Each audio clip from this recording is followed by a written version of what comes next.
मेरे ख्याल में ये एक इवेंट ऐसा है कि जिसमें कमाल है कि लोग इतने जिंदा दिल हैं कि इन सारी चीज़ों को भूलकर, पेट्रोल नहीं है,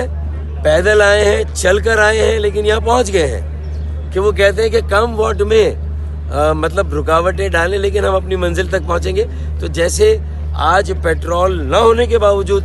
यहाँ कराची नेशनल स्टेडियम इनॉग्रेशन और ओपनिंग में पहुंचे। क्या फारूक भाई, आपने कराची को ऑन करना छोड़ दिया, पेट्रोल गायब है और आप उसको घुमा फिरा के बात कर रहे हैं? नहीं देखें, मैं तो ये कह रहा हूँ कि साजिश है पेट्रोल नहीं, मैं किस किस का रोना रो। आटा, पहले आटा गायब, फिर चीनी गायब, फिर कपास,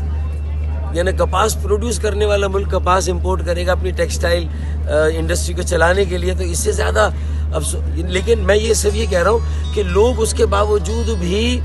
उनमें इतनी रेजिलियंस है, इतना कमाल है कि मैं तो ये शेर अक्सर पढ़ता हूँ कि हादसे की जद पे हैं तो मुस्कुराना छोड़ दे, हादसे की जद पे हैं तो मुस्कुराना छोड़ दे, जलजले के खौफ से क्या घर बनाना छोड़ दे। लोग पूरा समय पुरजोश है।